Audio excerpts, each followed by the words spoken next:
వద్దులేండి వద్దులేండి ఇది దీని సంగతి దీన్ని బంద్ చేయండి ఒక్క లైట్ బంద్ అది పెట్టియాలి అది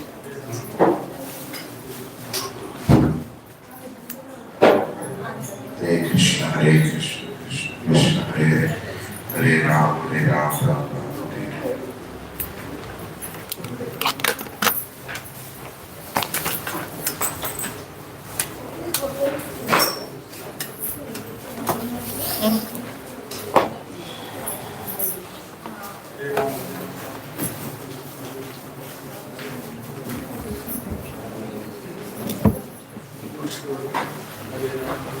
the light as well.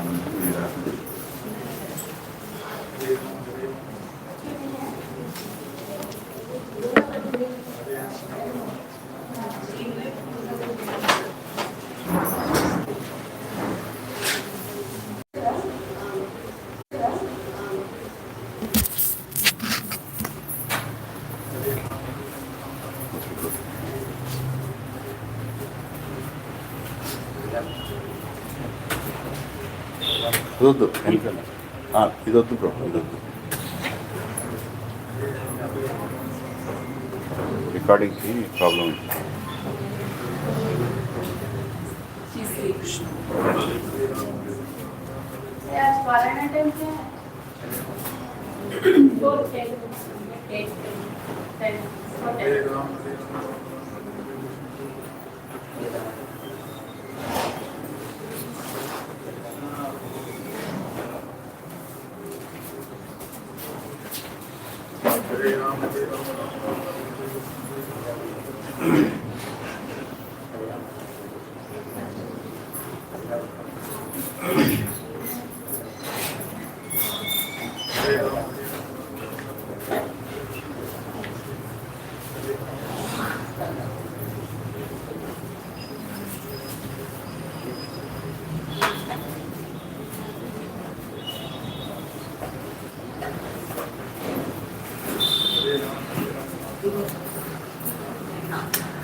Spanish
Subsequent stanzas, can you sing?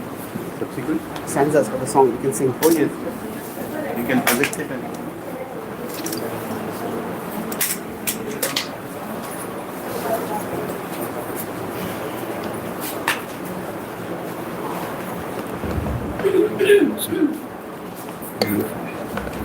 Hare Krishna. Guru Kripa Kare Krishna Adhamira Prati Guru Kripa Leave it for time. I'll explain to you later. Krishna Adhamira Prati Kila Mira Nirekha Guru Vegati Kila Mira Nirekha Guru Vegati আছে কিছু কাজাতব এই অনুমানি আছে কিছু কার্যতব এই অনুমানে নাহে কেন আনিবিন এই উগ্রস্থানে নাহে কেন আনিবে না এই উগ্রস্থানে রজস্তমো গুণেরা সবাই আচ্ছন্ন রজস্তমো গুণেরা সবাই আচ্ছন্ন বাসুদেব কথা রুচি নাহি সে প্রসন্ন वसुदेव कथा रुचि nahi se prasanna. Can you repeat this? Yeah, okay. This one only. Vasudeva Katha Ruchi. Can you repeat that a couple of times? Yeah, that one. Yeah. Vasudeva Katha Ruchi nahi se prasanna. Vasudeva Katha Ruchi nahi se prasanna. Tabe jani tava krupa hoya hai tuki. Sorry, sir. Judge. That's okay. Okay, we'll continue later. Let's continue this. That's okay. We'll stop right now. Okay. Om Jnanatimirandhasya Jnananjanushalakaya Chakshurunmilitam Yena Tasmai Shri Gurave Namaha.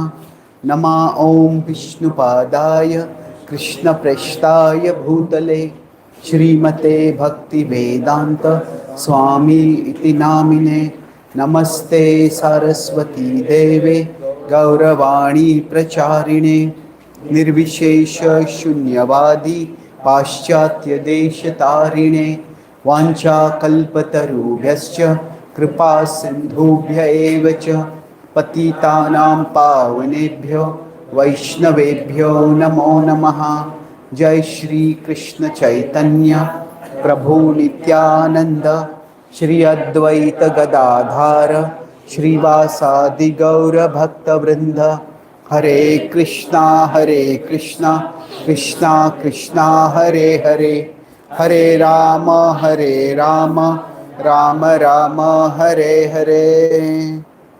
My dear Lord, please guide us all so that we can be inspired by the compassion of the saintly devotees and follow in their footsteps and assist in their mission.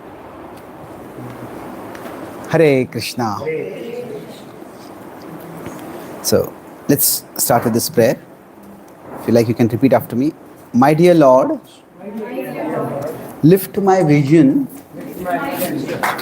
from condemnation to compassion. Yeah.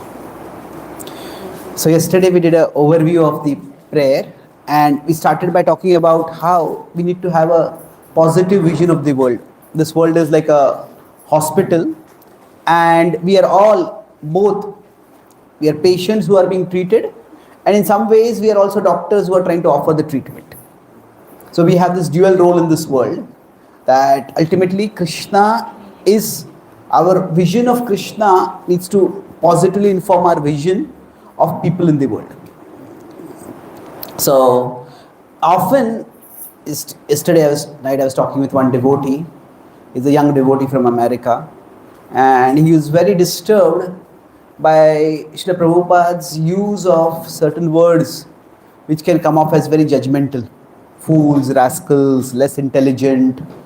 And so I was explaining to him that there is a significant difference between three distinct things. That when we are approaching a person, we are approaching a saintly person, for example, there is their purpose. Okay, there is their purpose, there is their personality, and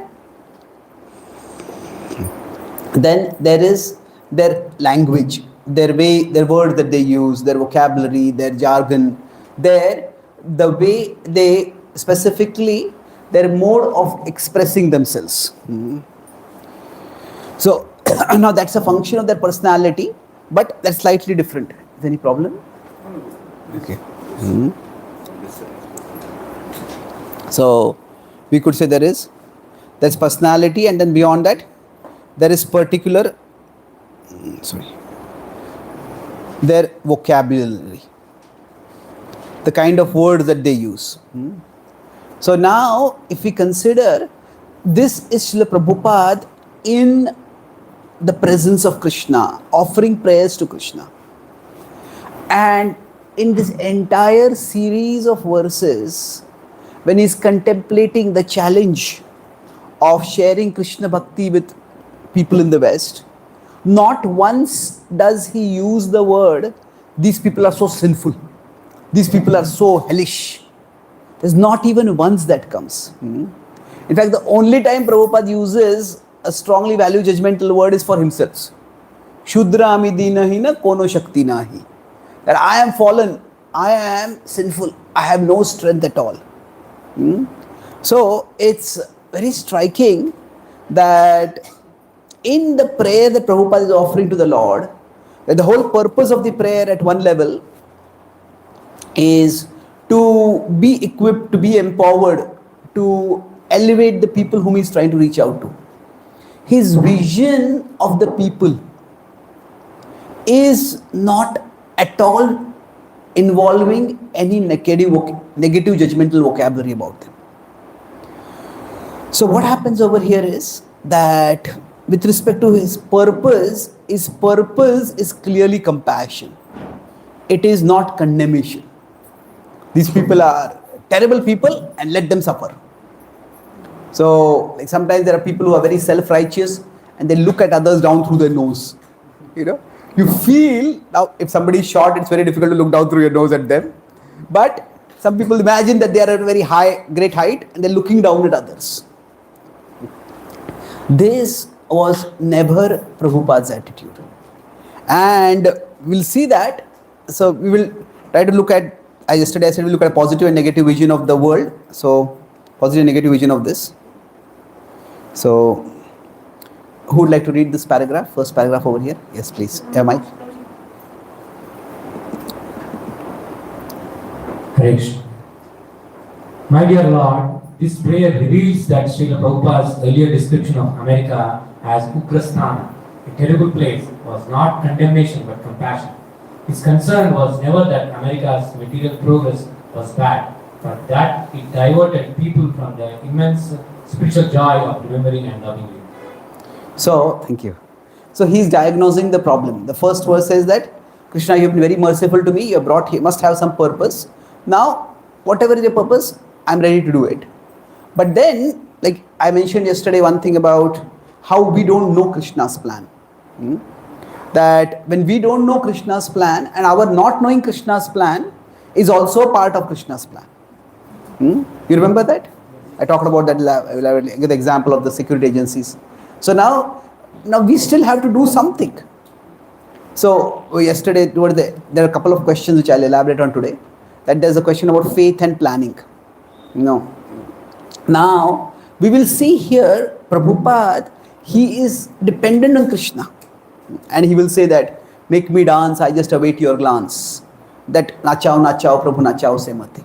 But still within this, Prabhupada is expressing his plan. So now, of course, his plan is a part of Krishna's plan. But what is his plan? He is going to speak the message of the Bhagavatam. And he has that confidence that Dhira hayya shune jadi kane barabar. If people hear the Bhagavatam, they will all become purified. Now when he's thinking in this way, then what is he seeing as the obstacle? The obstacle is not that these people have never heard of Krishna. The obstacle is not that these people are very sinful. The obstacle is not that the people are materialistic. All those are true. Prabhupada is not even thinking of the obstacle in his personal terms. He says, maybe I don't have experience in outreach in America. Maybe my accent is so thick that people will not understand it. So Prabhupada is not seeing, now these are obstacles, these are actual problems at one level. But his focus is on something deeper. That is, that Vasudeva Katharuchi Nahi Se Prasanna. That it's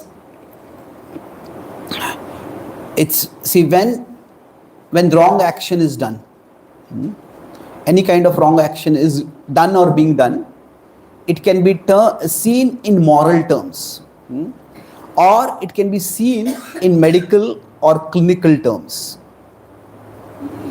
So what is the difference? Moral means you are such a sinful person. Clinical means you are sick. And under the spell of that sickness, under the control of that sickness, you are doing things which you normally not do. So if somebody is coughing compulsively, and that's disturbing everyone else. Now we won't blame the person for coughing.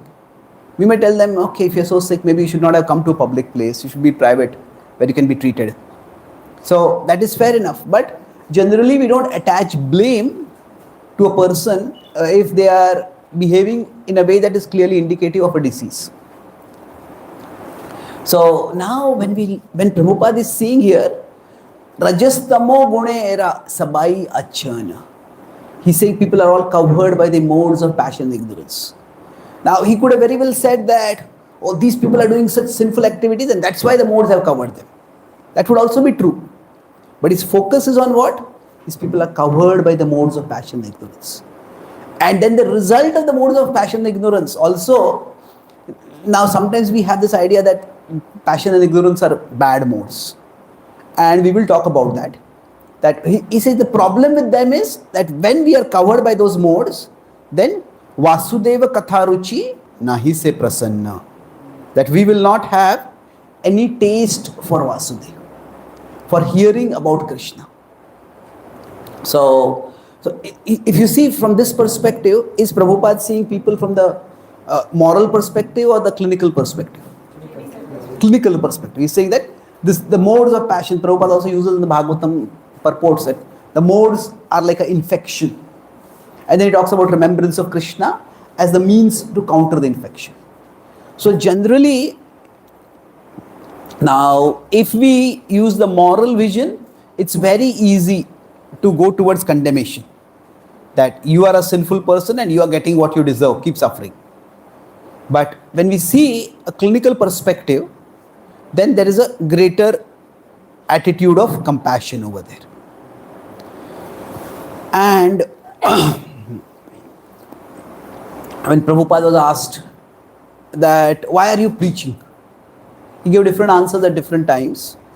One of the things he said is that if we have been sick for a long time and we tried various treatments and none of them have helped to cure us, and finally we have found a cure, and then we see somebody else suffering from the same disease, we would naturally want to tell them about it, the cure, because it's natural that we don't want others to continue suffering, and if we can do anything to stop them from suffering, so that is the mood of compassion.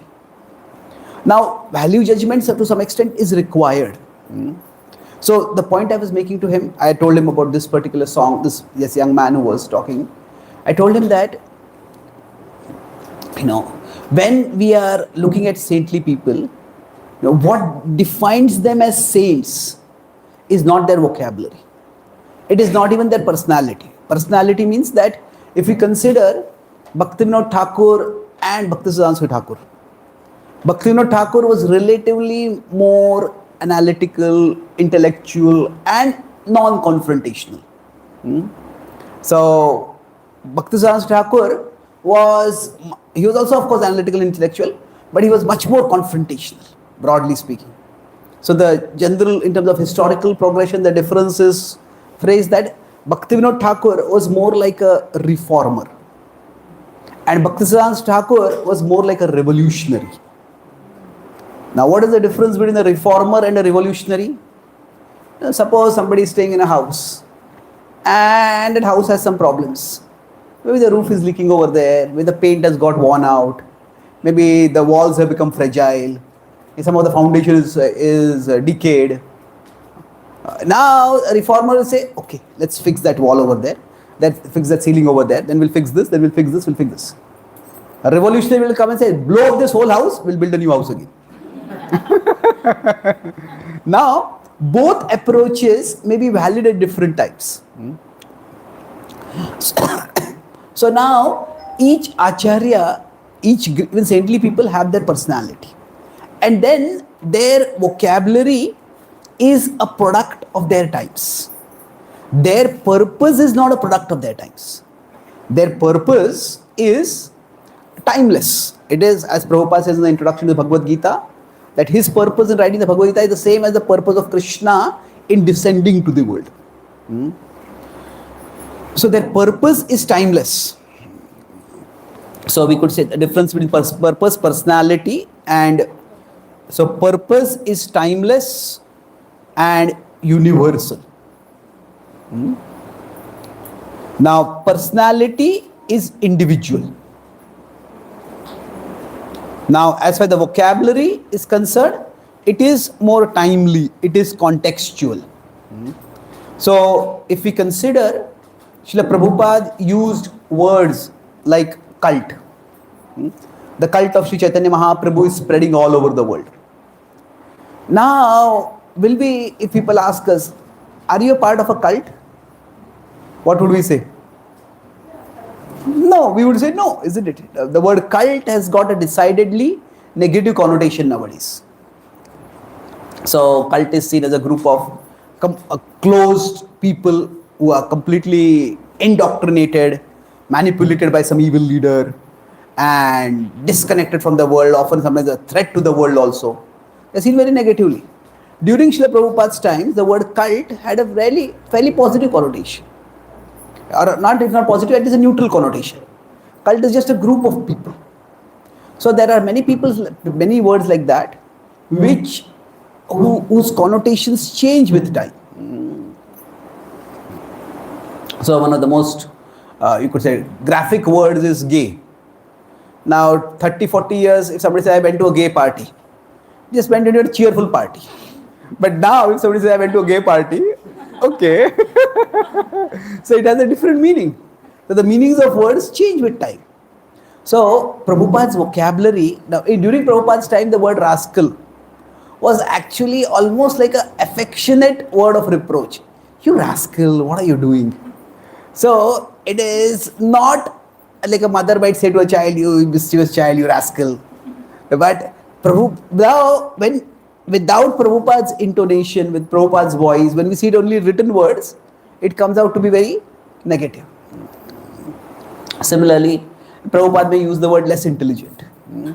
But his point was, when he used the word less intelligent, not to condemn.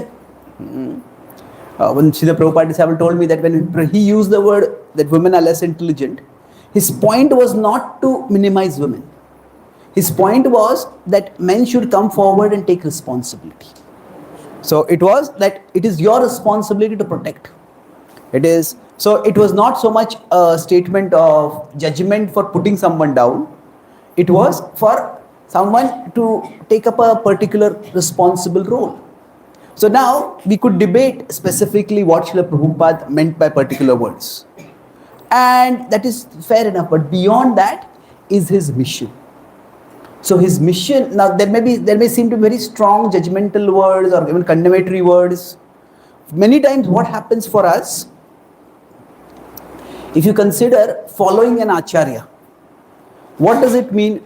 Following the purpose of the acharya, adopting the personality of the acharya, or adopting the vocabulary of the acharya? Yes, purpose is most important, isn't it? Now, the personality is individual, the vocabulary is also individual.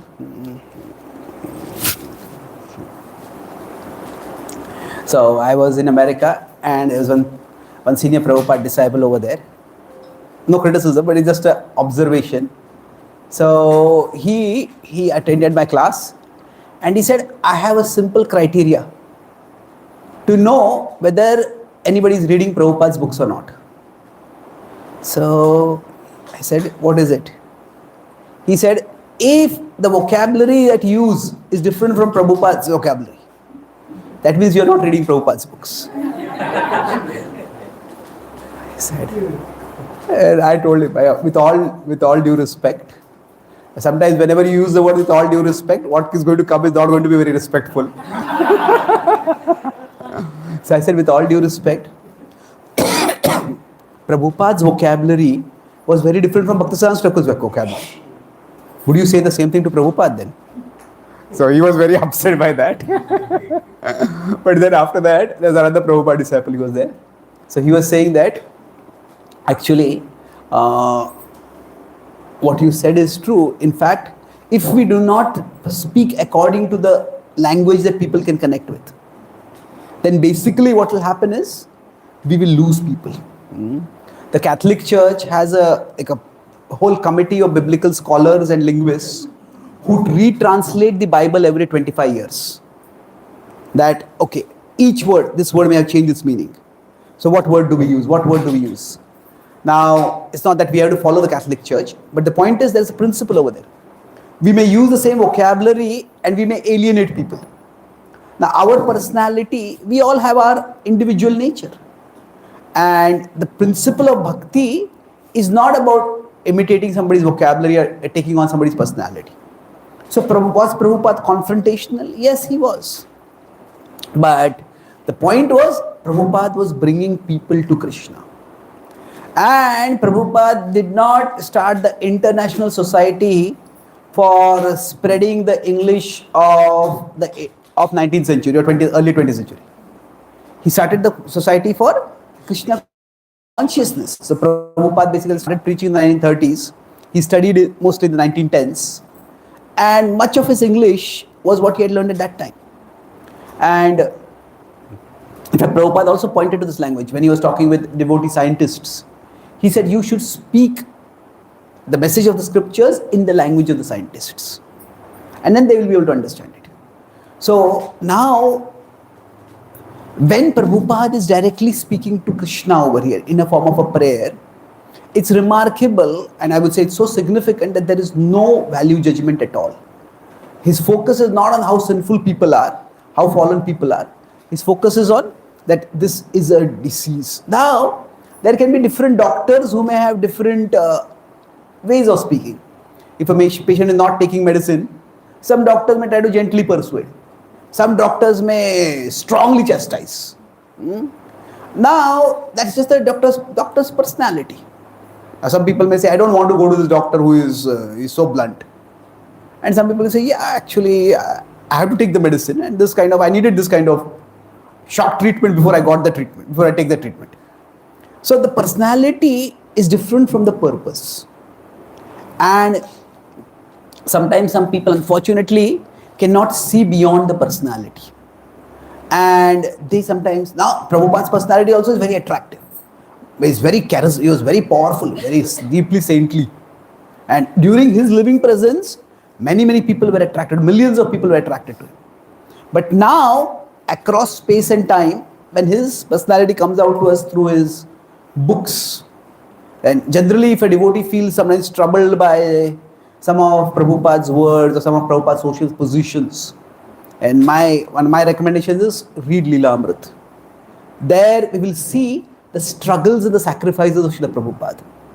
And in many ways, Prabhupada's life story is far more universally appealing than Prabhupada's specific teaching on social positions. His spiritual teachings are also universal and relevant, but shifting the focus from the personality to the purpose, that is very helpful. So, Prabhupada is using the word Ugrasthan for America. But again, that is not in the mood of condemnation. And it's very important that when we interact with people, whether it is our own family, our friends, our relatives, or when we are giving classes, that is, that we are able to have an overall positive vision of people. So let's look at this. But before we go there, let's read the next paragraph. Who would like to read the next paragraph? Yeah. He was source of all joy. That compassion arose from a joy he had known since childhood. As a toddler, he would awaken each morning to the sound of his father's arati, the ringing bells, becoming his first memory of the day. It was that joy which he celebrated when he organized the Rath Yatra festival in his neighborhood as a child. It was that same joy which inspired him later to shift from being a political freedom fighter for India to becoming a spiritual missionary for the India's Bhakti treasures.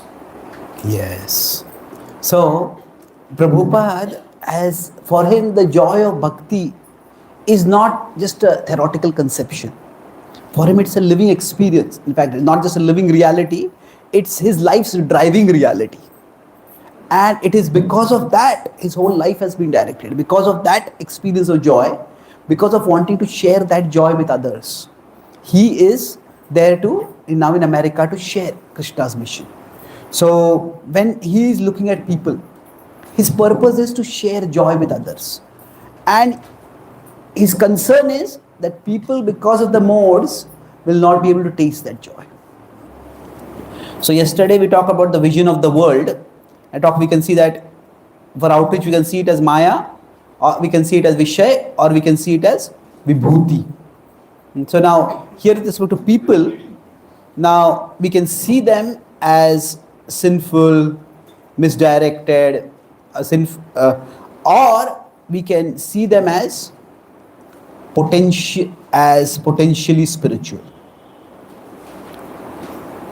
That everybody has spiritual potential. So have any of you heard this sentence? I am a fallen soul. Now, as devotees also, we may say this ourselves. And now, we can see this as a sign of humility.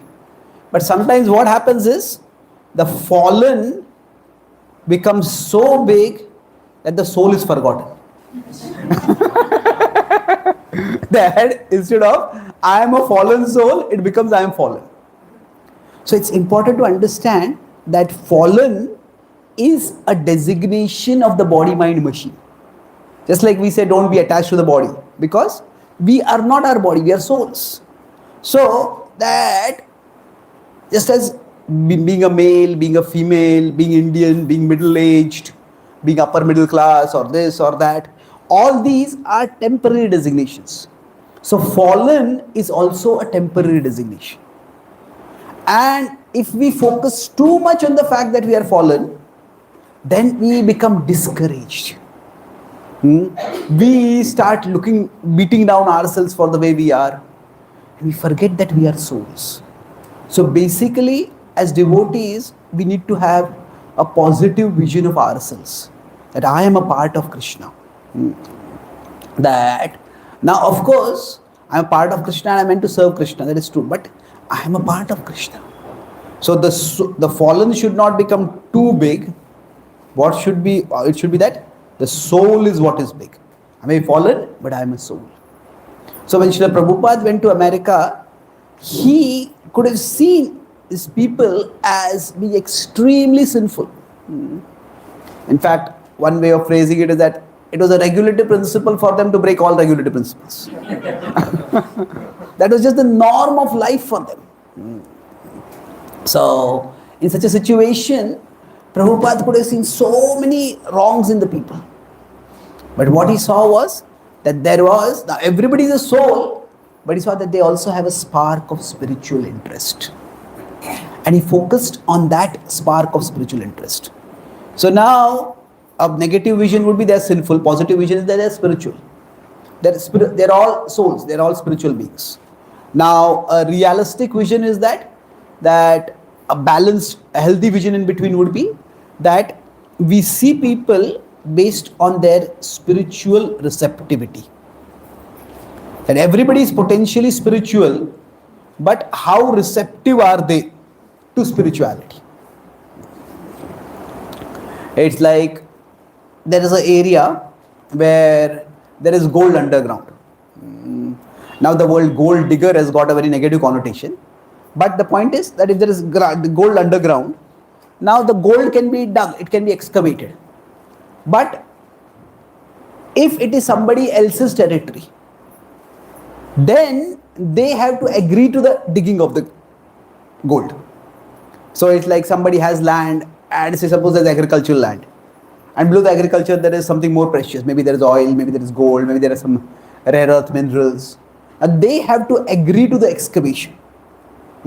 If they don't agree to the excavation, we cannot go into their land and forcibly excavate. We may say, what is excavated will be yours.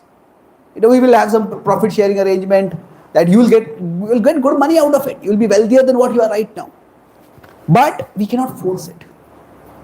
So like that, we could say one of the metaphors, one of the terms used in the Bhagavad Gita is kshetra. Kshetra is like a field. So everybody has their kshetra. And within the kshetra, everybody deep within them has that treasure of Krishna Bhakti, of Krishna Prem ultimately. And it has to be excavated. But this excavation, unless they agree to it, it cannot be done. So, in one sense, this is a different metaphor I have moved to. I moved from the medical metaphor to the buried treasure metaphor. The point I was making about this is that if the person is eager, oh, there's gold, I'll help you dig it, come on, let's dig it together. Then it will work much better. But if the person is rigidly opposed, not just rigidly, sometimes rabidly opposed, rabidly like a dog which has been bit, a person who has been bit by a dog and got rabies and they go mad sometimes. If they're opposed, then we can't really do much at that time. So what is Srila Prabhupada seeing over here? I said that Prabhupada himself had a plan, that his plan is, I will speak the Bhagavatam's message, and the obstacle he's seeing is, people are not receptive to the Bhagavatam. So now, again, from the modes, 3 gunas Prabhupada talks about, Rajastamo guna era sabai achan. So the gunas also can be seen from 2 perspectives. One is from a moral or spiritual perspective. And the second is from a functional perspective. So now what do you mean by functional and moral perspectives? Let's see, the material world is made of the three modes. Tribhir guna mayir bhavair abhi sarvam idam jagat. So if we consider the day, out of the 24 hours, it is said that 8 hours each are in one of the modes. So nature has made it in such a way that all three modes have more or less equal space within them, equal time they have. So each mode has its functioning value. So if you do some Ayurvedic analysis, there are different frames of Ayurvedic analysis also. Sometimes by talking with you, observing you, testing the pulse, the doctors may tell that how much is Sattva Guna, Rajoguna and Tamoguna in a person. So they found recently that my Sattva Guna is 51%. And I thought that's very good, I will Sattvic person. He said, no, that is your problem. He said, why is that a problem? What he said is that we all need to have Sattva Guna, let me say Rajoguna and Tamoguna are bad. But actually, each of these modes is associated with some kind of functioning. So Sattva is associated with clarity. Sattvat sanjayate jnanam. Now Rajas is associated with energy. And Tamas is associated with lethargy. So when you talk about lethargy, now Rajas is associated with energy, and for doing things in the world, energy is required. One time I was in Pune and I was going to Mumbai, and I had already gone to the station, and at that time the Pune temple was in camp, I was there, and one devotee had called from Mumbai, can you get this? And I had already come to the temple, so I called the devotee in the temple, can you get this? And I was sitting in the train, and the train was about to leave. The whistle had already been blown. And I saw this devotee, where are you? He said, I'm entering the railway station. And I saw him, he was just casually walking along. I said, Prabhu, please come quickly. He said, I want to be in Sattva Guna.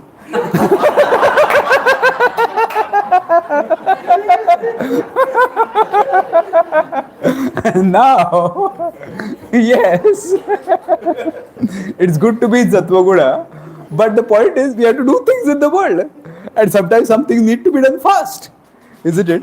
So, the idea is the guna can be associated with the activity that we do, but the guna can be associated also with the mentality. What is the underlying mindset? What is the underlying worldview? So it's not that a person who walks slowly is Sattva Guna, a person who runs is in Rajoguna or Tamoguna. That's an oversimplified understanding. So Rajas can also be used for a higher purpose. Rajas can be used for a sattvic purpose. Similarly, Tamas is also important. Tamas is also with lethargy. Now, quite often say if we are hearing a class and we start nodding off, that is Tamas showing unwanted mercy on us. Or maybe if the class is boring, it is wanted mercy. But the thing is, sometimes, we lie down on bed and we're just not able to sleep. So last 5-6 months, I have been having this problem of insomnia a little bit. 2-3 hours after lying down, I'm not able to sleep. So I've been reading about it. Now with ChatGPT, you get everything. So I just was doing some research on lethargy and insomnia. So there's one very articulate author who suffered from insomnia. And he wrote very insightful as well as witty things.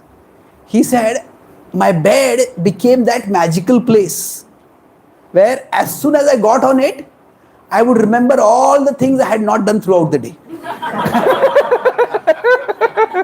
And all sleep would disappear. So now, if you see that Tamoguna is what actually switches us off. There are lots of things to be done, but if our mind is just thinking of what all is to be done, we will not be able to sleep. So, we need Tamoguna also. Now, we can have excess of Tamoguna, that's a problem. So, when we sleep, it is the Tamoguna which helps us to switch off our consciousness, or to rather, to turn away from the world. Okay, is this a problem? Some signal problem. Something is obstructing this. Okay. So tamoguna is also important. The point I'm making over here is that if somebody gets insomnia and you're just not able to sleep, it's like we are feeling tired, but you're just not able to switch off the consciousness. And it's a problem at that time. So the thing, when we say a person satvaguna, rajoguna, tamoguna, that is determined not just by the activity that they do, but is determined primarily by the guna in which they make their major decisions in life. The guna by which their values and purposes are determined. So, if a person is in sattva guna, then they will be careful, thoughtful about making decisions in life. They won't just make decisions based on feelings of the moment or frustrations or desires. So that which is the mode in which we not just stay most prominently, but make the most important decisions in our life. Our values and purposes are determined by which mode.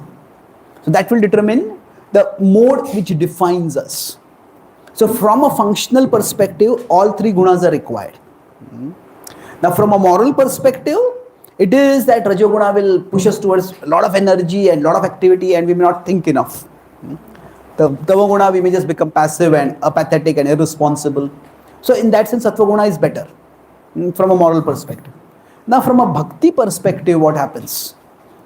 As I said, the problem Prabhupada is talking about is that Vasudeva Katha Ruchi Nahi Se Prasanna. So how does it happen that because of the modes of passion and ignorance, one cannot relish Krishna Katha? That is the problem. So the problem happens at three distinct levels. That when there is a Rajas and Tamo Guna, what happens is, at one level is the association. That people who are Rajasic and Tamasic are unlikely to associate with spiritually minded people. They are unlikely to associate with devotees. Even if they come to a temple also, they are coming to temple not so much to gain bhakti as to gain something through bhakti. Isn't it? That they want to worship God and get something from God. Prabhupada would say that how do we know we are Krishna conscious? He says if we come in front of the deities and we feel Krishna is asking us, what are you doing for me? That is, we are Krishna conscious. Most people come to temple and ask Krishna, what are you doing for me? Isn't it? I have this problem, I have offered this prayer, I have done this puja, why are you not doing this for me?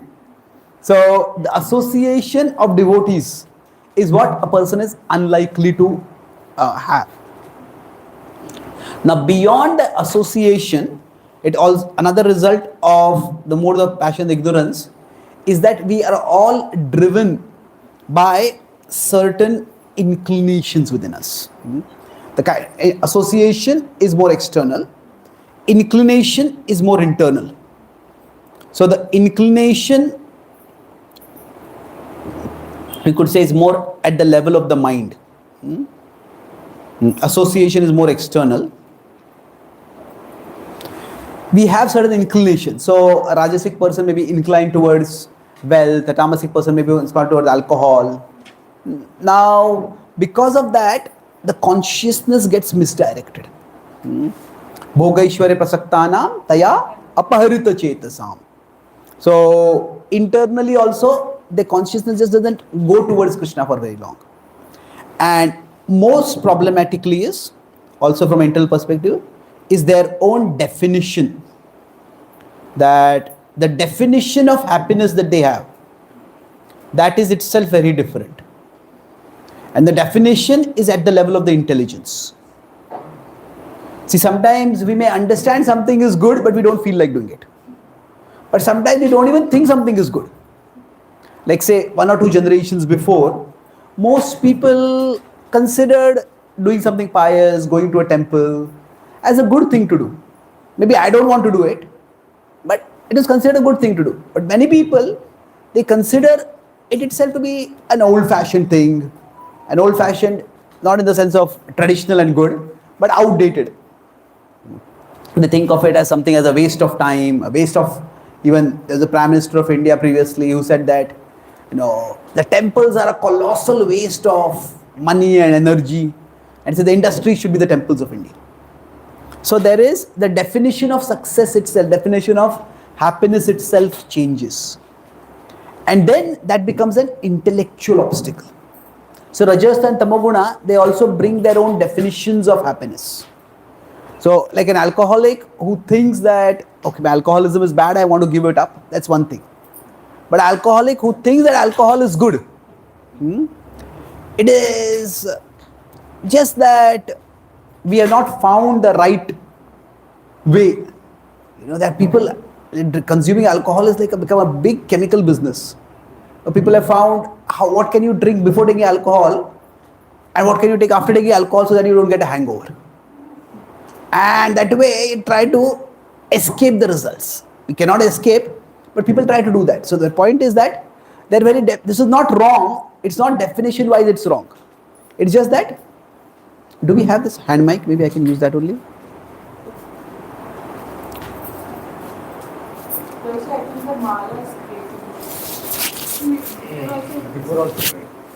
Hare Krishna, Krishna Krishna, Hare Hare. Wow, that's a good theory. Thank you. Let's see if it works. Yeah, actually normally I take out the mala whenever I immediately put it on. But today is a little small, so I thought taking it out will put my spectacles will come out and everything will become a mess. So I did take it out. Okay. Let's see, I think it's better. So now, Srila Prabhupada is saying that because of Raja and Tamoguna, people are not going to be receptive to spirituality. They won't have the taste for spirituality. Now, interestingly, among the people whom Prabhupada met in the West, the people who were receptive, we could say Western culture is in general Rajasic culture.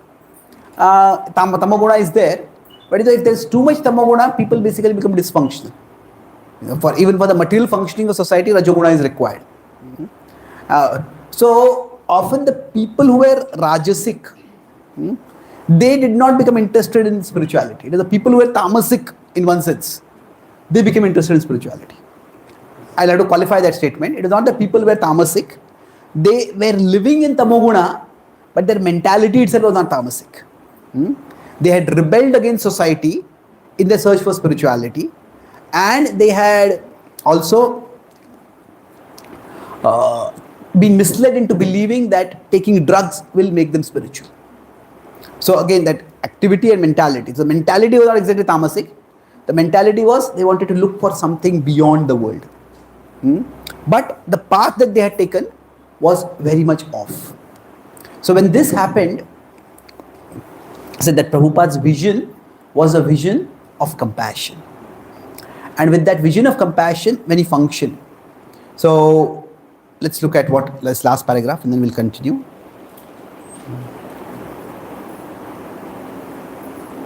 Who has the mic? Oh, the mic is here, I think.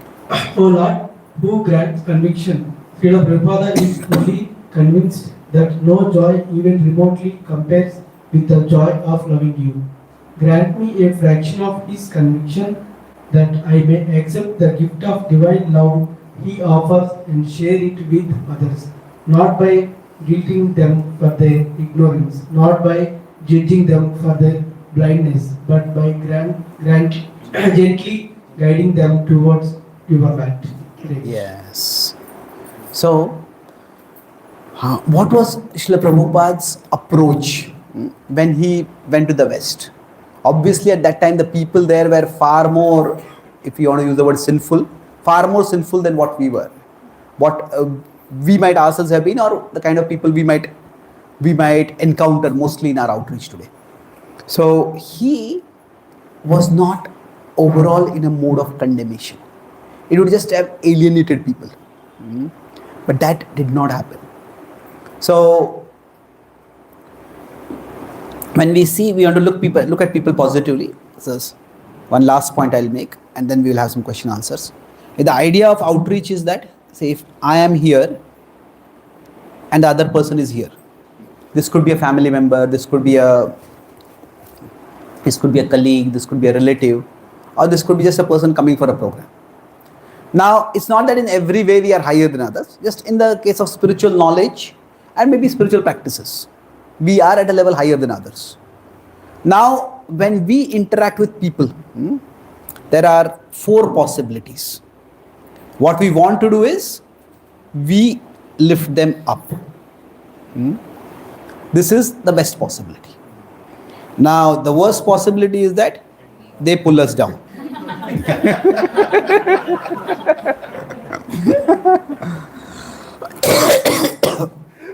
Now, the third possibility is that we cut off the bond. That, I don't want to be pulled down and you don't want to be pulled up. So, we cut off. Now, we can jump to that too hastily, and that is sometimes a misunderstanding. I was in America in one city, and one devotee came to me and he said, introduce me. This devotee, he was a preacher, he says, he was introducing me to one devotee who was assisting him. He said, he's such a serious devotee. He said that his wife refused to become a devotee, so he divorced her. I was shocked, and like a triple shock for me. First was that they were they just casually breaking dharma for bhakti. Second is that he considered that as a sign of serious devotion. And third is that he was publicly parading it.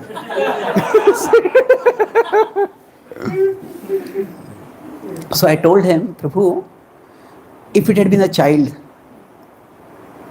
and if a parent had abandoned the child, would you have said the same thing? He says, child is different. He says, it's a responsibility, isn't it? Did Prabhupada reject his wife immediately? It's now, sometimes we talk about vidyate hridaya granthi chidyante sarva samshaya, cutting off the knot. But it's more an internal detachment, not an external abandonment. And along with that, there is a particular stage. Yes, Prabhupada did leave his wife, but that was after he lived his grahastha life in the vanaprastha stage. So this cutting off prematurely is not healthy. Now, the fourth possibility is that there is a status quo. Live and let live. It's you will stay there, I'll stay here. Now the fourth is that from where we are, they may not come up immediately. So we create gradual steps for them. Now those steps may take a long time. Sometimes it may be bahunam janmanam ante also. But gradually we get them there. So the idea is that when we are looking at people, I started my first session by talking about how we have a vision with which we look at others. That means we look at the world, oh, this world is the place of Maya, or this world is the place of Krishna. There is an object and we put a frame around that object. So similarly, what happens for us, that there is a person and often we put a frame, a label around that person. Now that label may have some basis in truth, but still it's a label. So sometimes it may happen that, okay, this person eats meat, therefore this person is a meat eater. This person takes alcohol, therefore this person is a drunkard. This person goes to worship that particular devata, this person is the demigod worship. This person follows impersonalism, this person is the impersonalist. So now, functionally, sometimes such designations may be necessary. But at the same time, our philosophy is sarvopadhi vinirmuktam. We need to go beyond all designations. We need to see everyone as a soul, as a part of Krishna. And yes, quite often what happens is, so I'm talking about how we look at people. So I'll talk about 3 broad things now. And if you don't complete all 3 today, I'll continue this tomorrow. That when we are looking at the word, see, somehow I'm not very compatible with the word non-devotees also. Because it's a very, not generally a judgmental word, it's a presumptuous word. Because it's almost as if we are saying that ISKCON has a monopoly on devotion. and anybody who's not a member, ISKCON member, is a non-devotee. It's not like that. So now we could say there are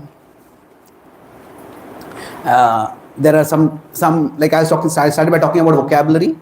So there is a group of devotees who are all working on trying to develop like a Vaishnav thesaurus.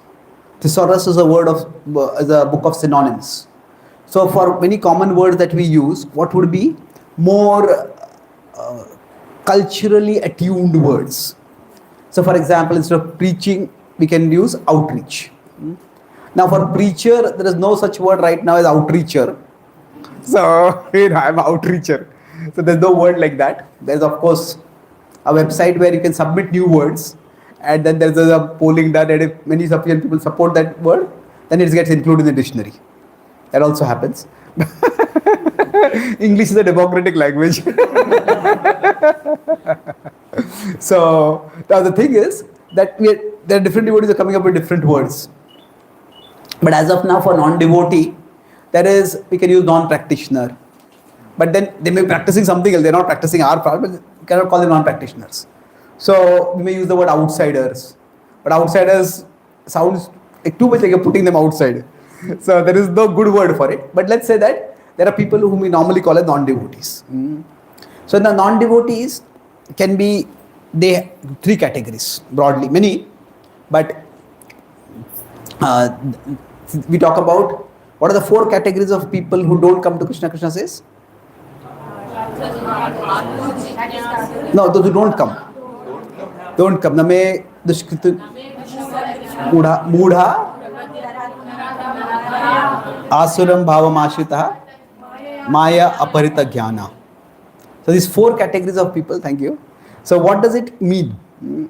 So if you see these four categories of people, Mudha, Naradhama. So Mudha is basically people who are spiritually unthinking. They just don't think about spirituality at all. So they are just living a routine life. One devotee, a Russian devotee, told me his experience. He was giving a class once, and he told us in the class, "You are not your body." And one person raised his hand. He says, "Yes, I have a question." "Yes, yes." He says, "If I am not my body, then whose body am I?"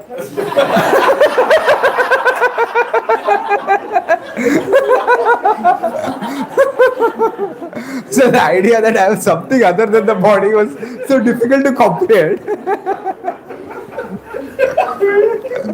So there are some people who are spiritually unthinking. That is Mudha. Then there are people who are materially addicted. That is Naradhama. So I'm not just using the word attached, I'm using the word addicted. That means they have got some habits which have caught them so tightly that they often go down. Prabhupada uses the word lowest among human beings. That means they are so caught in animal propensities that they just can't think of anything higher. So now the Mudha and Naradhama are not the same thing. The Mudha has never thought of spirituality only. And it's so far outside their domain of thinking that, what is that word? Ascharyavat pashyati kashchidenam, that verse, Some people, shutvapyenam vedan chaiva kashchit. Some people, even after hearing, they just can't comprehend it at all. So that they're spiritually unthinking. Now the materially addicted they are completely caught in matter. Third is what? Mayaya apahrita jnana. So it's interesting here, he's using the word they have jnana, they're not ajnani. It's a very curious phrasing. Ajnani is ignorant. Mayaya apahrita jnana. They have knowledge, but their knowledge is covered over or stolen away. So this is more like these are deluded thinkers. They are people who are thoughtful, but they have some knowledge, but their knowledge, they have arrived at a completely different or a wrong conclusion. And the last are what? Asuram bhavamashritaha. So Asuram bhavamashritaha, these are demoniac people. So again, the phrase is very interesting. They have taken bhavam ashritaha. they have taken shelter of the demoniac nature. Not just that they are demoniac, but they have taken shelter of demoniac nature. So what does that mean is, if you take shelter of something, that's what you aspire to live in, live under. If you take shelter of a tree, means they are fully under the tree. So the demoniac, they are sheltered in the demoniac. Ashritaha. So among these, if we consider in the demoniac nature, so we will see later that, or not later, there's another categorization. We say that the Madhyam Adhikari differentiates between different kinds of people. So Prema, Maitri, Krupo, Peksha. That now those who are envious, for them we keep a distance from them. For those who are innocent, we try to share spirituality with them. Those who are already devoted, we try to become friends with them. And the Lord, we make him the object of our love. So what happens? Those who are demoniac, that means these are the people we have to keep a distance.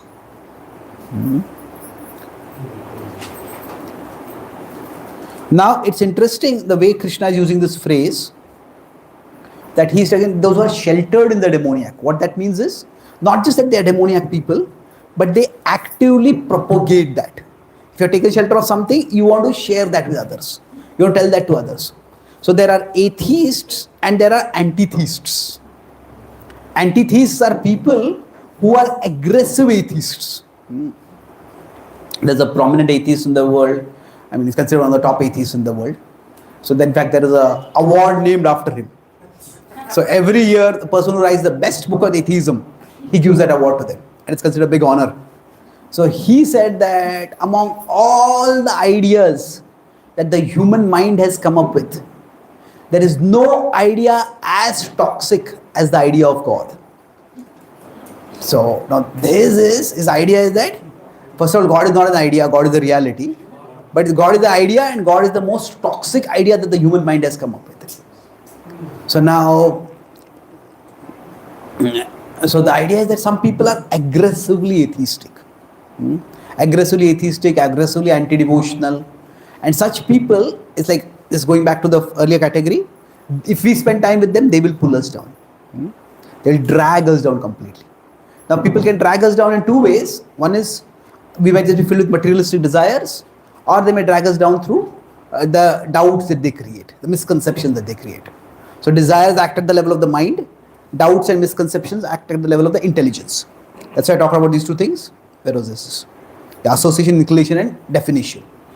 So now Prabhupada is saintly enough that he is not going to be pulled down by anyone. But for us, that possibility is there. So people who are aggressively against our bhakti, we need to keep a distance from them. Whether we need to cut the bond with them, that depends. So if somebody is a part of our family, somebody is a part of our community, we may not want to cut off the bond completely, but we have to make sure that they don't pull us down. So now in the remaining three categories, the spiritually unthinking, the materially addicted, the deluded thinkers. The deluded thinkers are often the people who already have some philosophical conceptions, some ideas. So they take some time.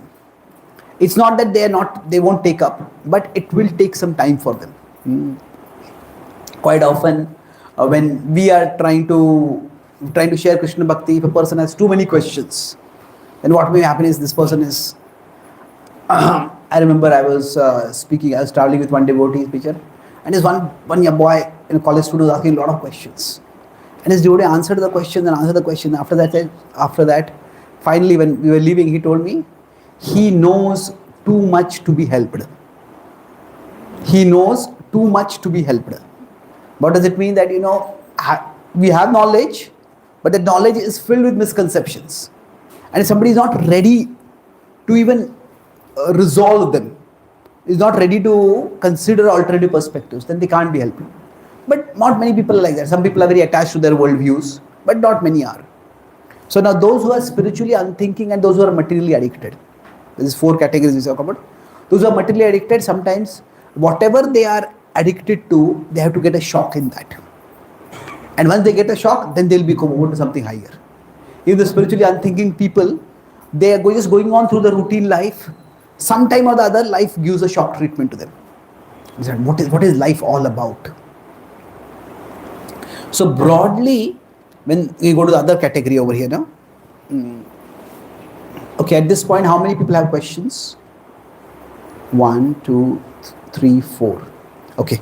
So this other category, tomorrow what I'll do is, not tomorrow, Monday, I'll talk about Chaturvidha Bhajante Mam, and we'll see how the audience that came to Prabhupada, where in what category they fell, and how we can approach people accordingly. So broadly, these people are almost impossible to reach out to. People in this category, it's you keep a distance. Now the others, quite often, it's more like we have to give time to them. Not give our time to them, but give them time.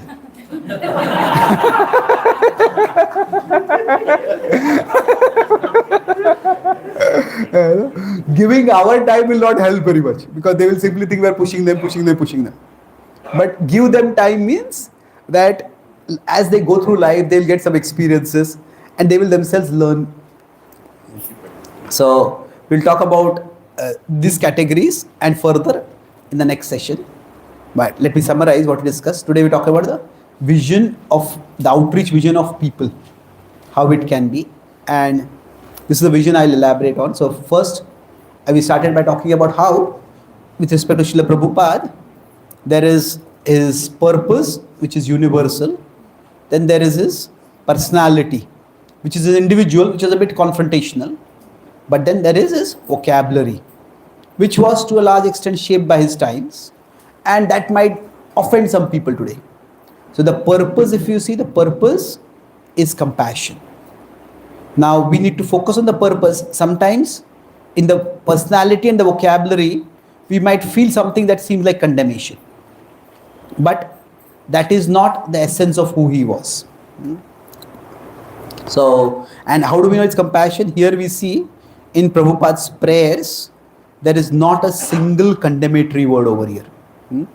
He's seeing people from a perspective of they are sick people, rather than it's not so much a moral perspective that they are sinners, it's more a clinical perspective. And then I talked about how when we look at people, our vision of people can be either positive or negative, that we can see them all as sinful, we can see them all as potentially spiritual. Now, we can say potentially spiritual, or we can also use the word essentially spiritual. Essentially means, in the essence, everybody is a soul. So in that sense, in the essence, everybody is spiritual. So, but we have to see that what is their spiritual receptivity. We reciprocate yethama prapadyante according to receptivity. So here I took the example of a gold mine. They have the gold under them, but they have to be ready to dig it out. So in this connection, I'd also talked about the modes, how the three gunas, they can be seen from a functional perspective where all the three modes are essential, and we can see from a moral spiritual perspective. Now from the moral or spiritual perspective, the lower modes, rajas and tamas, the problem with them is that they make us unreceptive to spirituality in three ways. I'd use this acronym called, these are the people who need aid. What is that? The association, they're unlikely to take spiritual association. Their inclinations are such that they will not really give time for spirituality, and their very definition of happiness is such that they may not come towards spirituality. And the last part I discussed was that, so once we understand that I want to have positive vision of people, so what determines people's spiritual receptivity? Are they spiritually receptive? So we talked about how when people come, that these four categories of people are there, and within these four categories of people, we broadly, when we are dealing with people, there are many things can happen. We can lift them up, that's the best possibility. They can drag us down, that's the worst possibility. Then we can cut off, that's the third possibility. Then we can just status quo, that can be the fourth possibility. And we create steps for them, that is the fifth possibility. So we'll see broadly, Prabhupada did both, the first and the fifth, create steps for them. So we discussed with respect to 7.6. Fourth is that we status quo. You stay there, I'll stay here. It's not that we cut off, it's more like live and let live. So in 716 we discussed that 4 kind of people, especially those who are demoniac, we have to cut off or keep a distance from them. These are the most we have to keep a distance, but the remaining 4 kind of people that are there, they're the spiritually, we could say blind or spiritually ignorant, spiritually uninformed. What is the word I use? Spiritually unintelligent?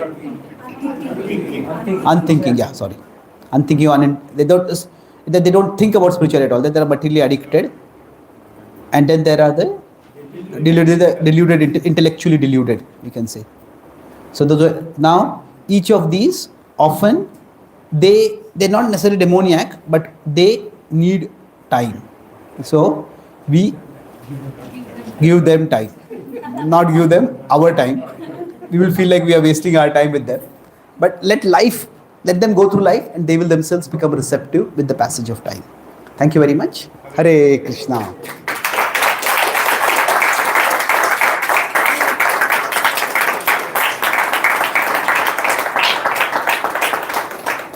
So any quick questions? You want to ask? You have the mic, Prabhu. You want to start? Hare Krishna. It's a good lecture. First question, when it comes in terms of when we listen to the different persons, so our emotions, our intellectual is different. So means we should be dedicated to one person to listen to them soft, or we should be, because that's my first question. Second is to we should be developing love towards Krishna. This is the one perspective. Second perspective, in terms of preaching, whatever we are learning in terms of means we should be in terms of which approach should be there. Means Prabhupada approach mostly in terms of preaching, the mood, what we are saying, the mood, or what is the purpose is the love towards Krishna. Okay. So, Okay, 2 distinct questions. So the first question is that should we hear from one person when we are trying to learn? Well, there are 2 different things over here. Initially, when we are introduced, there are some people who introduce us, and then through them we connect with Krishna. So gradually, initially we learn from them. So it's good to hear and get a grasp of the basics. And that's why hearing consistently in the form of a course. So what happens, we will get a basic hold of Krishna consciousness. So consistently hearing from one person, especially in terms of following what we are going to do in our life. One devotee may come and give class and say, oh, studying Shastra is very important. Another devotee may say that, okay, chanting is very important. Another devotee may come and say, book distribution is very important. And we make everything very important, then we make ourselves very important. Isn't it? We can't do everything, and we will end up doing nothing. So in that sense, whichever community we are a part of, whatever its emphasis, we adopt that initially. Now, as we grow further, we will all need like-minded association to thrive. Now, like-minded association, Sajatiya Sangha, broadly it has 3 characteristics. One is that when I'm talking more about Sajatiya guide also, not just equals but even guides. So that the first is that we understand their mind.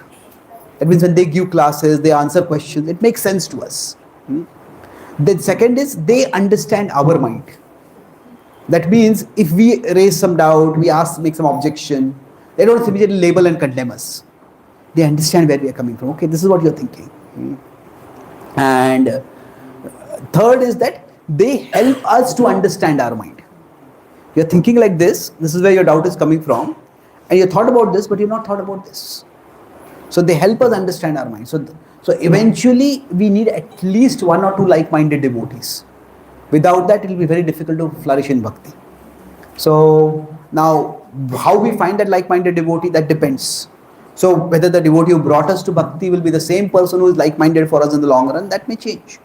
And sometimes we may have to hear from many different devotees so that we find out what is like-minded for us. Because in many ways we don't know our mind also to some extent, isn't it?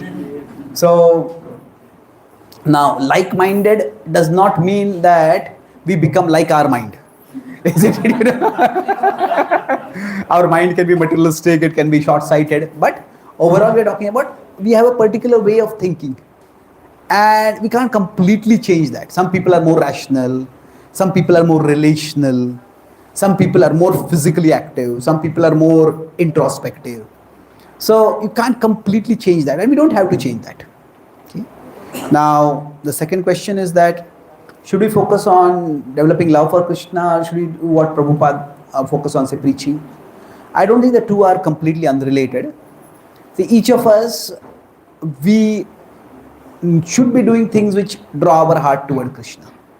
So it could be that maybe if there is a particular speaker whose classes we like, if there are particular Vaishnava bhajans we like, particular pastimes, particular books.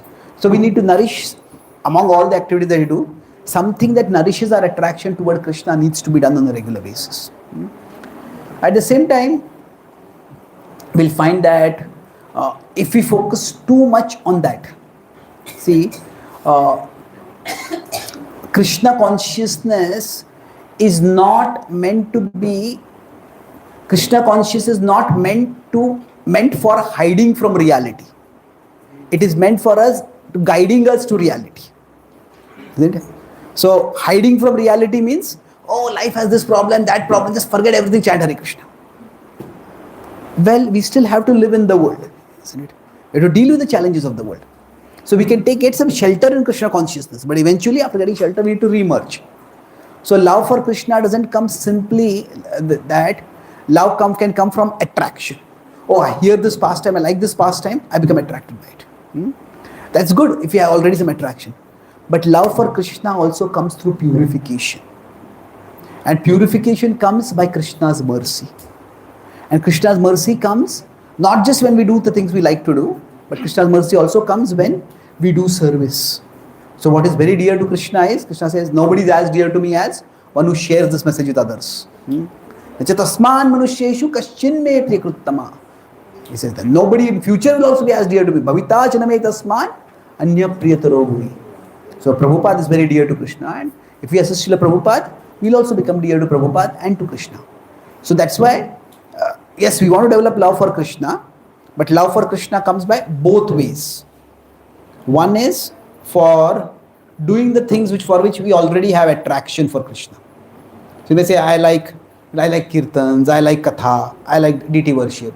They're doing what already attraction is there by doing it, but that alone, it could very well be just a material attraction in the sense that, oh, it's new, I like to do it.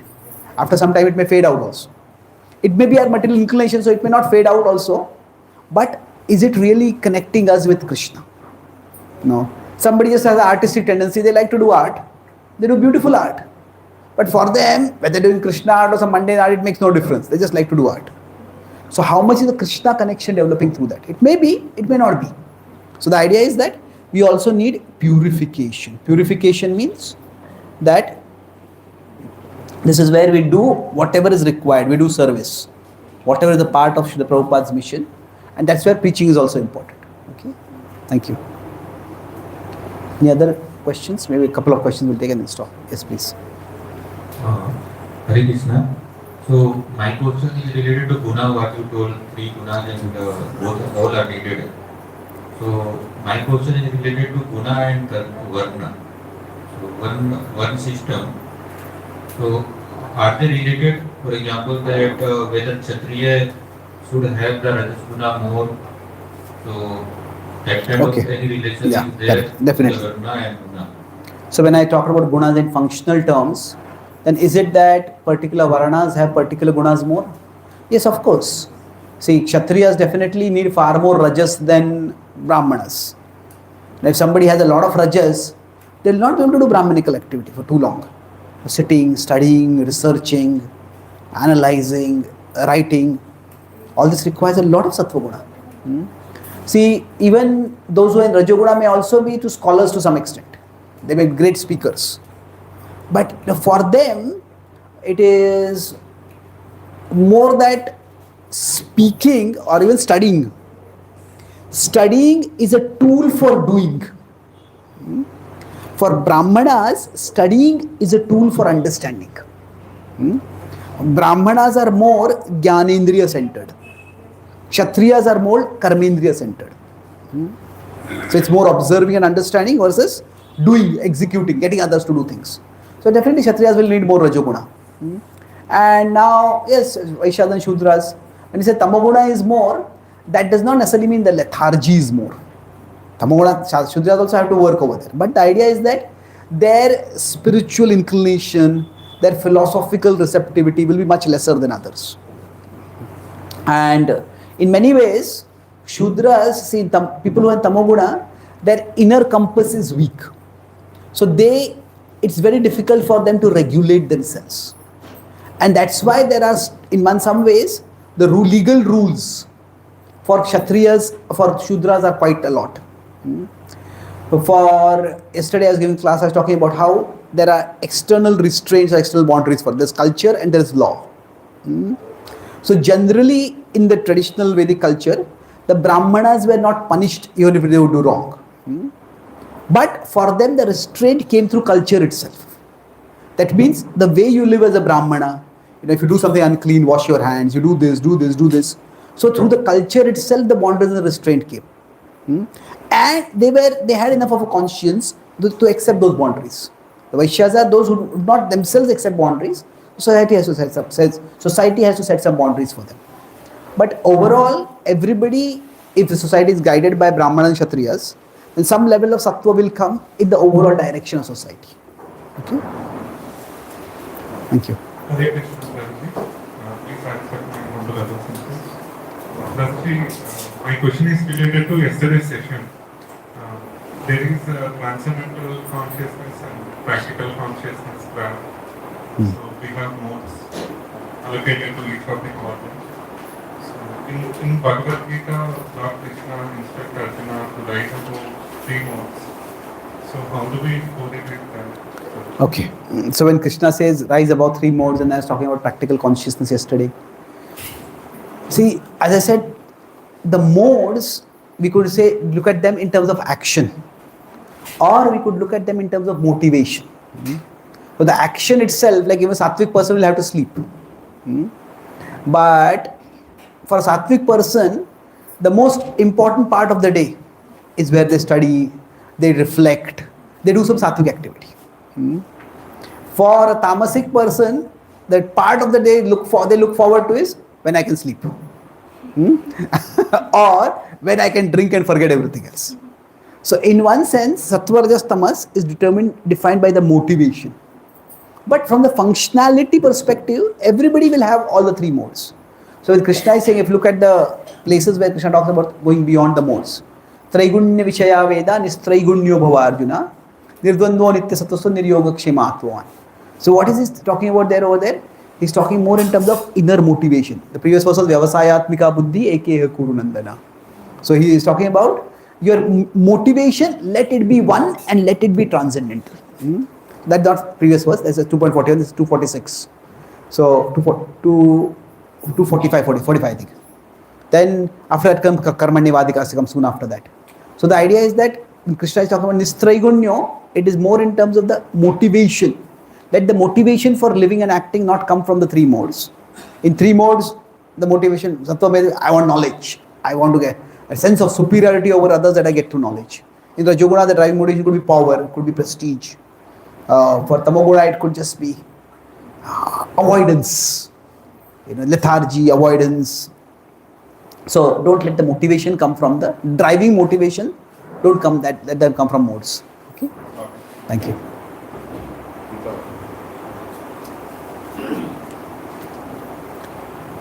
Hare Krishna, Prabhuji. Prabhuji, today you spoke about people who think that going to temple is considered outdated, waste of time. They think that actually bhakti is just an activity of a day. In that day, you complete that activity. It's a department of life, and after which you don't think about it.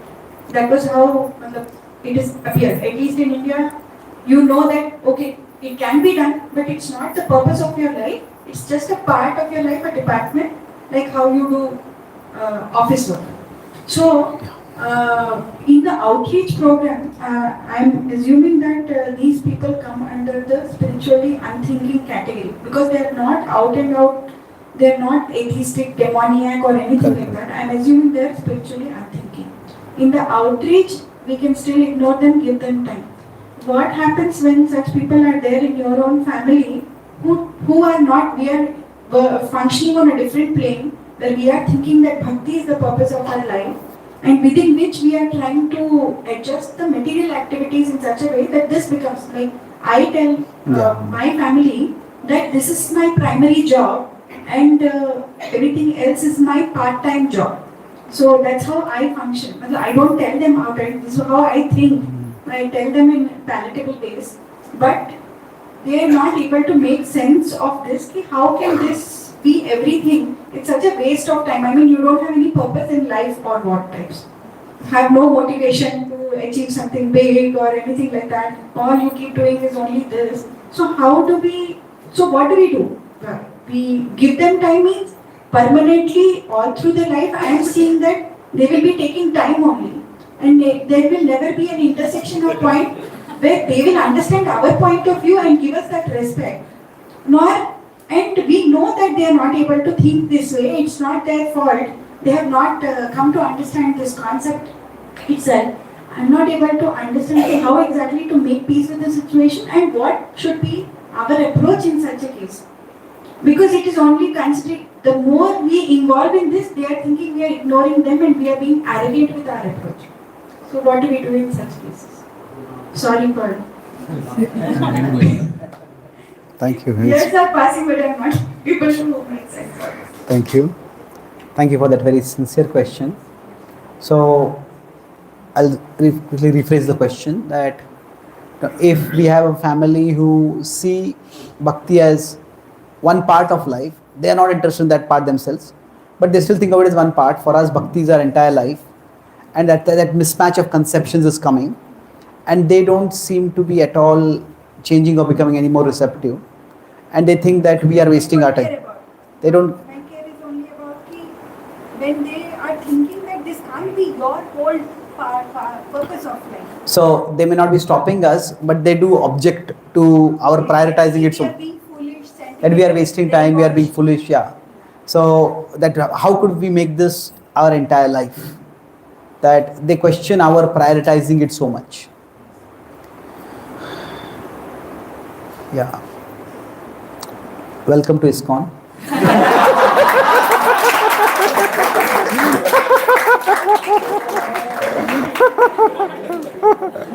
To some extent, I would say. No. I just ignore. I just do my duty and leave it. Now, I would say that if anybody has not faced this problem, then they are the exceptionally fortunate people. Almost everybody has faced this problem. So, my answer, as also my understanding has evolved as I talk with different devotees at different times. So, I would say that there are three distinct things over here. So, this will be a little long answer, right? And we will take remaining questions tomorrow. And if this answer is not complete, I may elaborate on this tomorrow also. Can they have the Charan and by Yeah, I think that's okay. The answer? If you want to close the altar and Start disturbing others. okay, sure, we'll finish. Okay, I'll finish in about 5 to 10 minutes. I'll take for this answer. See, the first thing is that I think I had given this class long ago, but I'll quickly repeat it. That there is Krishna here, there is I am here, and the other person is here. So broadly for us, the one is my relationship with Krishna, 2 is my relationship with the other person, and 3 is their relationship with Krishna. So if we consider 1 is our bhakti, 2nd is our dharma, and 3 is often our sharanagati. We can't control them. We can't control whether they will come towards Krishna or not. That ultimately we have to surrender to Krishna to let it happen in the way it is. Now, the way we might ideal situation is where 1, 2, 3 and all go, or 2, 3 all go together. Prabhupada said that is one of the purposes of ISKCON, to bring all people closer to each other and closer to Krishna. That means what happens is we come closer to Krishna, we come closer to them also, and they also come closer to Krishna. This is the best case situation. Now, the worst case situation is that what happens is we put too much pressure on three. So we try to force them to practice bhakti. Now, if when we force in three, we put pressure, we put force, then that creates tension in two. Because see, let's try to look from their perspective. See, in every relationship, what happens is that we do something for the other person, we expect the other person to do something for us. Now, when we start practicing bhakti, quite often what happens is that our contribution often decreases. We may not spend as much time with them as we did before. We may not do all the activities that we were doing earlier. And in contrast, our expectation increases. That don't eat this food, don't go and watch these movies, don't do this, don't do this. So what happens is from their perspective, the strain in the relationship increases. In any relationship, if we feel that what I am giving, let's consider from our perspective. If we feel that I am doing so much and the other person is not doing anything at all, then naturally we start thinking, what am I doing in this relationship? It creates a strain. Now when there is a tension in the relationship, then this creates distraction, at least, if not disturbance, in the first. No, if our home is like Kurukshetra, it cannot be like Vrindavan. Isn't it? If you have had cold war or hot war with our family, we sit down to chant. It's not really easy to focus. Sometimes we may take shelter of Krishna more when there was family conflict, but it's more we are running away from the conflict than we are running towards Krishna. And that's not a sustainable way to function. So, in general, the third is we leave it to Krishna. So, I'll talk about leaving it to Krishna, what it means, we'll talk about later. But this is the first thing. This prioritizing, this is the worst situation we can do. Forcing the other person, do this, do this, do this, do this. So, if this is not working, then what can we do is try to treat 1, 2 and 3 as all separate. They are all separate. So 3, more or less, I'll talk about what to do. But with respect to 1, this is our bhakti. As I said, we need to make time for it. And 2 is our dharma. We need to make time for that also. So both are important. Now, if we say both are important, both take time, and we have only a finite amount of time, how are we going to manage both? So that's why it's good to have an approach of a range. Range means what? That there is an aspirational level. This is what ideally I would like to be at. And there is a non-negotiable level. That if nothing, this is the basic minimum I'm going to do. So aspirational and non-negotiable, this range can be there within our bhakti. And Krishna also talks about a range approach. For example, in bhakti when he talks about 12 point, I won't go into the verses, but 12.8 to 11. He says, be absorbed in me, otherwise try to think of me, otherwise work for me. If you can't work for me, then work for a higher cause. There's a range approach over there. So, aspiration level could be that every day I want to sleep by 9 o'clock or 10 o'clock, and I want to wake up at 4 o'clock, and I want to do a whole sadhana in the morning, I want to do some arti, and then I want to start my whole day. Now, we may want to do that. Some days it may be possible. Some days it may not be possible. Say, if our child is sick or some family member is sick, and then instead of attending to say, I want to sleep so that I want to wake up early in the morning. Well, that's not going to work, isn't it? So even in our family also, dharma also, there will be aspirational level and there's a non-negotiable level. So now it's going to be difficult to be at the aspirational level everywhere. But just because we can't be at the aspirational level everywhere, it should be a 1-0 kind of thing. We completely neglect our family or completely neglect our bhakti. So to some extent, first of all, it's like to understand this range of aspiration and non-negotiable, it's like first we need our own internal deliberation. That what is an aspirational level for me and what is a non-negotiable level for me. And then after that internal deliberation, there has to be some external discussion. That sometimes in some areas, we may think this is very important, this is non-negotiable for the other person. But that may be negotiable for them, and something else we think is negotiable, that is non-negotiable for them. So we don't know what it is. So talking with them also, at what is important for them. So see, in any relationship, it is impossible to satisfy anyone completely. Whether it's a devotional relationship or a secular relationship also. But the point is that there are degrees of dissatisfaction also. There is like, okay, there's acceptable dissatisfaction and there's unbearable dissatisfaction. So we shouldn't be going to the, Krishna says, Yasman no dvijate loko, lokan no dvijate chaya. So that means that we are not disturbed by others and we don't disturb others. So generally, when do we get disturbed by others? When they pull us below our non-negotiable level.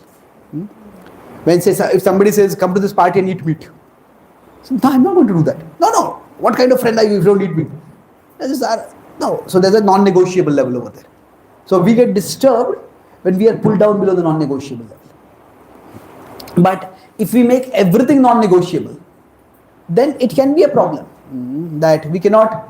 So that's why, that's the last point I'll come to, but we get disturbed when we consider the non-negotiable, we are pulled below the non-negotiable level. On the other hand, if we pull people below their non-negotiable level, that means we don't know what is basically expected from them, but basically expected by them from us, then they will get disturbed by us. So now, to some extent, there can be different priorities. And over a period of time, I think we live in a world where there's a bit of a liberal ethos. That you live my life, I live my life. People may not approve our choices, but they won't generally condemn us for those choices or ban us from those choices. So we don't have to keep working for or worrying about getting others' approval. That may not come. But at least that non-negotiable level that is there, we don't go below that from their perspective. Now, sometimes people make the aspirational itself non-negotiable. This is what all you have to do. No, that's not practical. There are so many situations where, in real life also, people don't, we don't live in an ideal society. We don't live in a society to 200, 300 years ago. So, it's nobody, that non-negotiable has to be like a realistic level, what it means. So I have a brahmachari friend, his brother is in America and he's not yet a devotee, but he's a devotee. So his parents were telling, when we are sick, you should be full time with us. Now he's there. Now as we as an institution also has matured, it's that if the parents are sick or something, the temple releases the devotee from all services. Temple can also provide some support if it's required. We are there, but it's not that if his son is in America, he's going to expect his son to leave his job and come here. So bhakti is also a service. Now we could say it's a higher cause, but sometimes the aspirational expectation becomes very unrealistic. So if there's an emergency, will be there, but it's not that anybody can give up their job to offer full-time care. That you would not have expected. So sometimes people have unrealistic expectations, thinking that you are a devotee, therefore you should be doing this. So we also have to be grounded about that. And the third part is that with respect to this negotiable and non-negotiable and aspirational, that is where Prabhupada talks about intelligence. See, intelligence means that he says to see things in their proper perspective. In the Buddhir Jnanam Asammoha purport 10.45, he says that to see things in their proper perspective means what? Suppose we are taking a selfie. Now sometimes the person who is taking the selfie, their face comes very big. And they say, I don't look good over here, let's take a normal photo. So we want to have things as they are. So that means some things are big in life, some things are small. So intelligence means to know which are the big things and which are the small things. So sometimes in bhakti, we may become too rigid about everything. So if we become too rigid about every small thing in bhakti, there are many rules are there in bhakti. And they are all helpful, but they are not equally important. Say suppose somebody is going to work and they want to wear tilak and go to work. Well, if they can, it's good. But if that's causing a lot of opposition, wearing tilak is not, say, as important as coming to satsang or doing sadhana, isn't it? So we would like to cook food and offer food to Krishna and take food. But if somebody has an 18-20 hour job, or like somebody is in a situation where they can only do their sadhana or cook food, then yeah, maybe buy something from outside, just offer it and take it. That's not the ideal thing, but there is a hierarchy of importance. So the thing is, sometimes the conflicts with family happen over things which are not that important in bhakti. And then we make it very important. And then because of that, things just escalate. So I'll give 2 examples and conclude this. That one is that there was one devotee in the early days when I was a brahmachari. This devotee has come from a Brahminical family, and in that family, is in Maharashtra, Ganesh Puja was very big. And he heard that we should not take any Devta's prasad. We are Krishna Bhaktas, Ananya Krishna Bhakt. So he went to his home, and there, actually they called him for Ganesh Puja, so he went, and then there they offered modak. Now he took the modak, put it in his mouth, and said, I want to go somewhere. He went to the window and threw the modak out of his mouth. And he threw the modak out of his mouth. At that time, from that road, some of his relatives were coming in. And they saw it. And it's such a thing. This whole Ganesh Puja became like a Kurukshetra Mahayuddha after that. And then his parents told him, this is what they're teaching you in ISKCON, disrespect Devta, disrespect our own tradition. They told him, don't ever go to the temple at all. Now is that okay? If most of throughout our year we are taking Krishna Prasad, but taking one morsel of food, which will not be offered to Krishna, that's not such a big thing. So we have to have a sense of perspective that something is, it's not according to our principles, but for us it's a small thing, it's a small adjustment, but for them not doing it will be a very big thing. Isn't it? Not doing it will be a very big thing. So what is a small thing and what is a big thing? We need to be able to understand that carefully. And sometimes it's good to talk with devotees also to understand what is small and what is big, so that unnecessary conflicts are not created.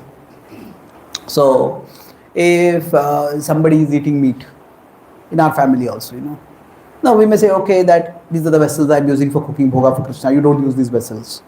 But if we try to force it too much on them, then we may say it's affecting the sanctity of my home. And that may be true, but ultimately, see, Krishna is not going to judge us based on factors that are not in our control. See, there are rules in bhakti, but this is what I'm going to talk about in tomorrow's class more. There are rules in bhakti, but bhakti is a matter of relationship with Krishna. And even an ordinary boss, if say there is a family emergency, and because of that we had to be busy in that home and we couldn't complete our work, an ordinary boss will understand about factors that are not in our control. So Krishna is not just our boss, Krishna is our Lord. He will definitely understand. So that way, we can try to ensure that small things don't become big. Now, sometimes big things will lead to conflicts, and that I'll talk about tomorrow. But small things we don't escalate too much. Okay. So thank you very much. Srila Prabhupada ki, Gaur Bhakta Vrinda ki, Gaur Premanande. Thank you, Prabhu, for taking time to answer this very intriguing situation. I just take 1 minute to share something here, if you permit. Yeah, please. I know it's getting late, but I'll just share that, there was one couple who used to come to our satsang, and the Mataji was so much, after the class she used to come and tell me, you speak to my husband separately, I'm like, he's already sitting in the class, he's listening. No, he's not listening. You have to tell him. And I'm like, give him his time, he's listening. And then it went to an extent in between the class. She's like, did you understand what he's told? Man, what's going on? I know he's a male, and there is a male ego also. There is so many, and there are people around. And I was trying to tell that Mataji, that's not a right behavior. You shouldn't do like that. Like, you don't know him, Prabhu, I know him. You don't know what he does in the house. Okay, whatever he does. But he is coming here to the satsang, right? So it just went on and on and on and on. And actually I realized that it's a huge relationship problem within the house. And not to be judgmental, but she was the one who was torturing him, in many places. And sorry to say, they got divorced, after that. And he happens to be continuing some level of devotion. She completely left, coming to satsang, became against satsang also, because her agenda was not fulfilled in the satsang. So many such incidents happen, I can keep going on with so many. So I think my takeaway is that give them time is a very amazing thing that you told Prabhu, which is a austerity for a preacher, for a preacher's false ego also. But that is what actually works, one more such incident is one person, he came suddenly to 16 rounds. He started coming to class. 6 months he is doing 16 rounds. Very established person, And I became very greedy that, he's coming to 16 rounds. So I started giving him more and more things to do. And he started telling me that, Prabhu, give me some time. And I was worried that he may go away. I started pushing him too much into the group. And then I realized it almost broke him apart. It almost was the verge that he was thinking whether or not to come. Right? And then I realized, my God, this was a big mistake on my side. I should not have pushed him, because anyway naturally he was coming. So allowing somebody to naturally come actually is like naturally allowing the roots to go underneath and becoming more strong, rather than keeping a huge weight on the head when the person is not even willing to stand. So many reflections I was taking, takeaways from your class. So thank you. Maybe you can elaborate on this.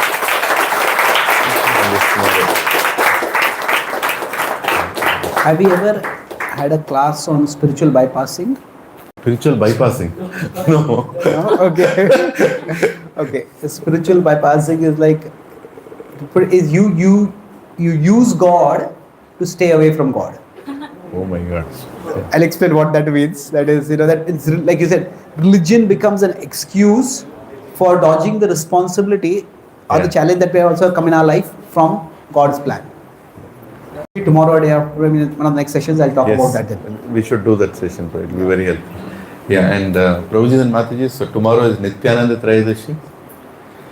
Most merciful personality, ever more merciful than even Chaitanya Mahaprabhu to become a devotee, and yet he is uncompromisingly, sharing his mercy. So tomorrow Prabhuji is going to come for a lecture on Nityananda Trayadashi. Tomorrow is Saturday, if you all remember. So Abhishekam will start at 10:15. Do not delay. Okay, because by the time Prabhuji comes, we want to make sure decent amount, because Prabhuji is giving another class in My Home Avatar and he is going to come here. If you are going to My Home Avatar, you come with Prabhuji back here, right? So Prabhuji's class will start exactly at 11 o'clock. So if you want to do Abhishekam of Nityanand Prabhu on Nityanand Trayadashi, don't be late, because it will get over. By the time you come, it's over, right? So 11 o'clock the class will start, 12 it will get over, and then Prabhuji has to go for another class. There are many classes for Prabhuji tomorrow. So I humbly request everybody to maintain the time and try to be here on time. 10:15 Abhishekam starts, means Kirtan starts 15 minutes before at least. Preparation starts 1 hour before at least. So you all can come by 9 and assist. My wife will be here, some other Matajis will be here.